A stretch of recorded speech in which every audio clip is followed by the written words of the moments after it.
At my husband's surprise birthday party, his phone rang. The caller ID said, "Future wife." Confused, I answered. A woman's voice laughed, "Happy birthday, baby. Hope your wife didn't plan anything annoying." My blood ran cold. I looked up. My husband was smiling, oblivious. I put the call on speaker and said, "Actually, I did plan a surprise." His smile faded. Then the woman screamed his real name. I spent months planning my husband's surprise birthday party. I wanted it to be perfect. He worked hard, and I thought he deserved a night to celebrate with the people who loved him. So I reserved a private dining room at the Capitol Grill in downtown Chicago, invited our closest friends and family, and even splurged on his favorite whiskey collection. The restaurant smelled of steak and garlic butter. The chatter of our guests filled the space, warm and familiar. I was happy. Really happy. The kind of happy where you sit back, take a deep breath, and think, yeah, life is good. I was so stupid. We had just finished a round of toasts. My husband, Greg, was laughing, drink in hand, completely unaware of the storm about to hit him. That's when his phone, sitting right there on the table next to his plate, buzzed. It wasn't the buzz that got my attention. It was the name on the screen.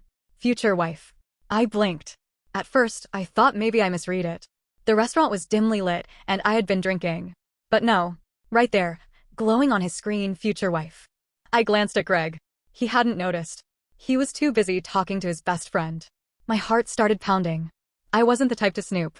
I had never gone through his phone, never questioned him when he went on business trips, never wondered where he was when he came home late.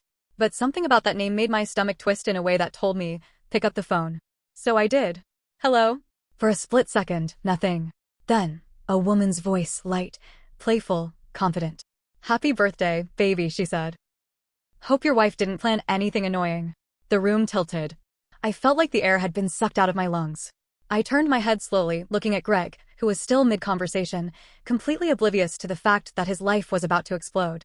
I swallowed the bile rising in my throat and pressed the speaker button. "Actually," I said, my voice surprisingly steady, "I did plan a surprise." Silence. The entire table turned to look at me. Conversation stopped. The only sound was the faint clinking of silverware from another table. Greg finally noticed the attention and turned toward me, confused.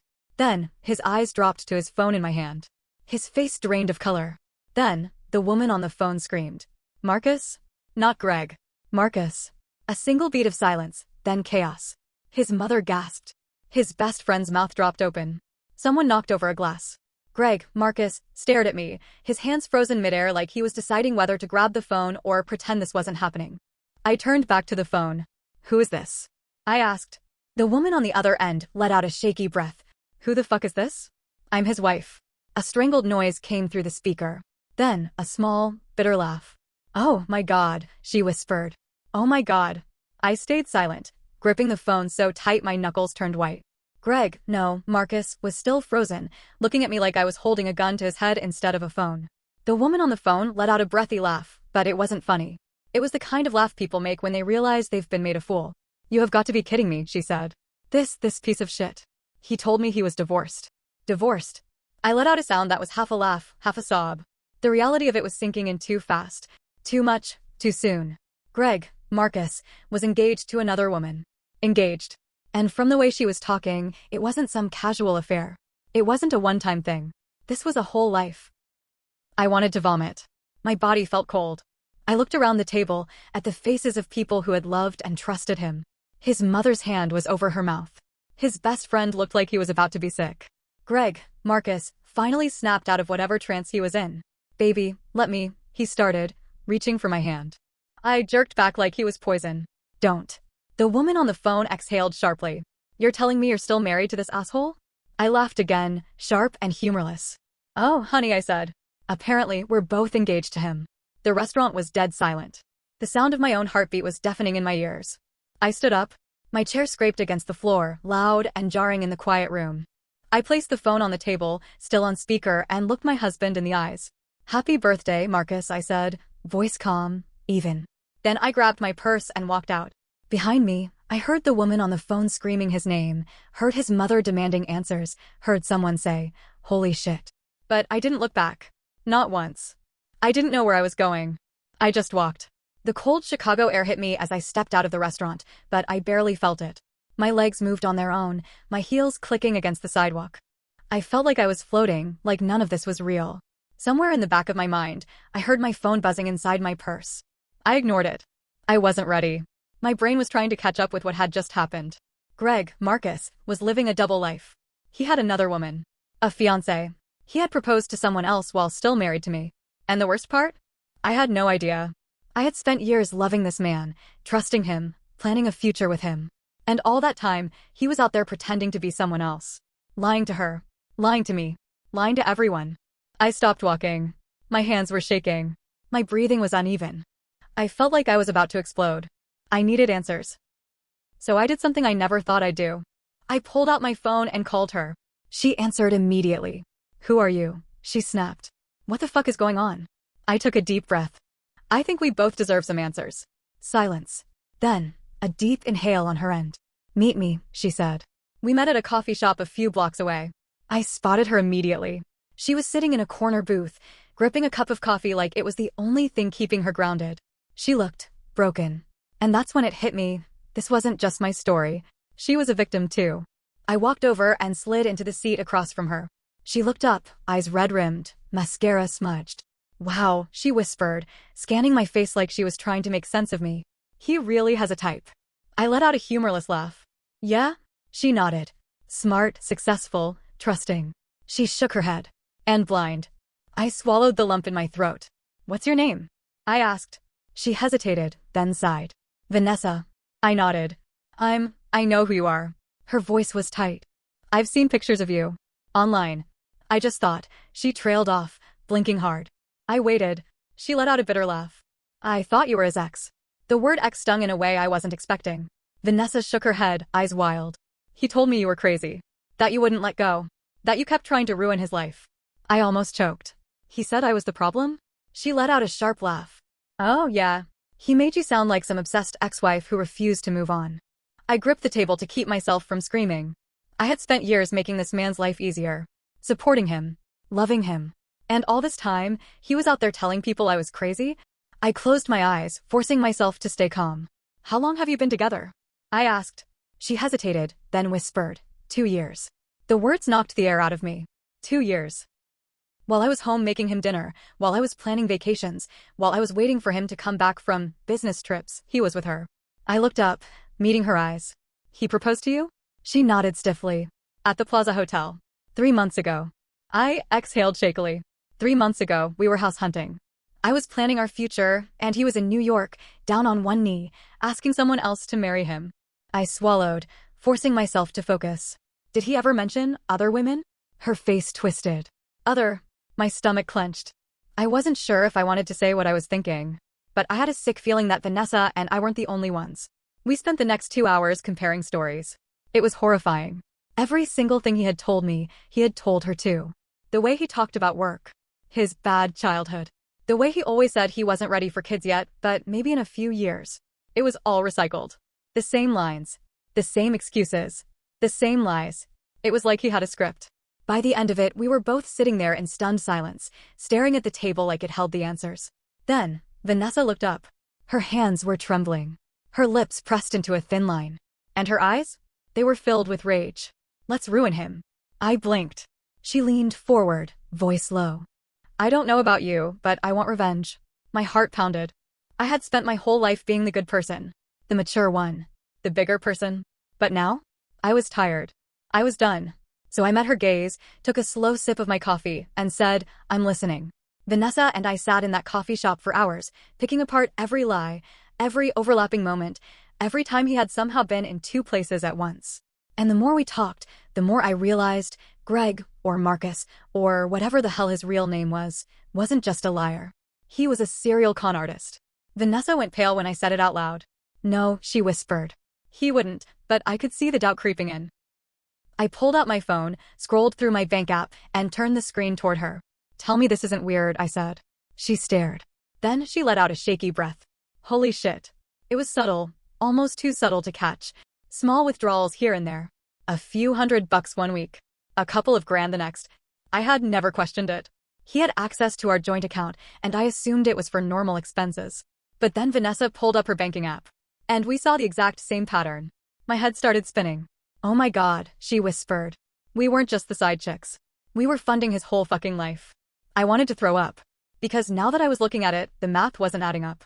If we were both his main relationships, where was all this money going?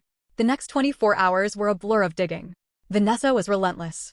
It was almost scary how quickly she turned into a full-blown detective. She pulled up credit reports, scoured social media, dug through old emails. And what we found? It was worse than I ever imagined. There were more women. A lot more. A woman in Miami. Another in Austin. One in Seattle. And they all thought they were his only girlfriend. Each one had a different version of him, different name, different job, different backstory. I had married Greg, the marketing consultant. Vanessa was engaged to Marcus, the finance guy. The woman in Miami? She was dating James, a tech entrepreneur. The one in Austin? Nate, a commercial real estate investor. And the kicker? He was stealing from all of us. Different accounts. Different bank transfers. Sometimes it was Venmo, sometimes it was cash deposits. But it was always the same pattern. Take just enough that no one would notice. Disappear just long enough to not raise suspicion. Come back with a new excuse, a new lie, a new manipulation. He was playing all of us. Vanessa and I were still trying to process all of it when my phone buzzed. A text from an unknown number. Unknown. Stop digging. I froze. Vanessa leaned over. What is it? I showed her the screen. Her face darkened. Oh, hell no. I typed back. Me, who is this? The response came almost instantly. Unknown. You don't want to do this. A chill ran down my spine. Because this wasn't Greg. This wasn't his number. Which meant someone else knew. I looked up at Vanessa, and for the first time since we started this, I felt something worse than anger. Fear. What if this is bigger than just him? I whispered. Vanessa's jaw clenched. Then we're about to find out. And just like that, we weren't just taking down a cheating asshole. We were unraveling something way more dangerous. Vanessa and I sat in that tiny coffee shop, our phones lined up between us like pieces of a puzzle. The more we uncovered, the clearer it became. This wasn't just a man with a cheating problem. Greg, Marcus, James, whoever he was a goddamn professional liar. And now, someone else knew we were onto him. I stared at the last text. You don't want to do this. It wasn't a warning. It was a threat. Vanessa tapped the table. We need to stop being reactive. We need to go on offense. I exhaled shakily. What are you suggesting? She leaned in. We expose him. Publicly. Where he can't control the narrative. A few days ago, I would have backed away. I wasn't a vengeful person. I hated public scenes. But now? I was ready for war. We planned it meticulously. Vanessa still had access to his calendar. She knew he had a work event at a downtown hotel, a networking mixer full of big-name clients, the kind of event where reputation was everything. It was the perfect place. We spread the word. A few of the other women he had lied to were pissed enough to fly in. By the time the night arrived, we had a team. And when Greg, Marcus, James, Nate, whoever the hell he was, walked into that ballroom, he had no idea he was about to face every single one of us. The room was loud, full of expensive suits and clinking glasses. Vanessa and I stood near the entrance, hearts pounding. The other women had spread out, all waiting for the moment. Then, he walked in, looking polished. Like the same charming, put-together man we had all fallen for. For a split second, I felt rage so deep I thought I might actually throw up. But then Vanessa stepped forward, grabbed a glass of champagne from a passing waiter, and casually called out, Marcus. His entire body stiffened. Slowly, he turned. And when he saw her, his face twitched just slightly. Not enough for most people to notice. But I saw it. The panic. The calculation. And that's when all the other women started stepping forward. One by one. His past closing in on him. I saw the exact moment he realized he was trapped. His breath hitched. His jaw locked. Then, finally, his eyes landed on me. And for the first time in our entire marriage, he looked scared of me. I smiled. Happy birthday, Marcus, I said. The whole room went silent. People were staring. Some whispered. Others looked downright fascinated. He swallowed. Babe, I don't. I held up a hand. Don't babe me. In fact, don't even talk. Vanessa stepped closer, arms crossed. How many more? He blinked. What? How many other fiancés, wives, girlfriends? His throat bobbed. This isn't the time or place. Vanessa let out a sharp laugh. Oh, I think it's exactly the time and place. That's when the third woman stepped forward. Then the fourth. Then the fifth. All of them staring at him like prey who had turned on the predator. One of them, a woman I hadn't even spoken to yet, pulled out her phone. This is your bank activity, she said, holding it up. You stole thousands from me. Murmurs rippled through the crowd. A few men stepped back. Some looked disgusted. A waiter walked by and recognized him. Hey, he said, frowning. Aren't you James? From Seattle. Greg, Marcus, James, Nate, whoever, turned even paler. He looked around like a trapped animal. Then he tried to make a run for it. He literally turned and tried to bolt. But security stopped him. Because Vanessa? She had called the police. It turned out Marcus had been under investigation for fraud for months. Turns out Vanessa wasn't the only one who had played detective. Another woman had already reported him, but the case had been moving slowly until we handed them everything.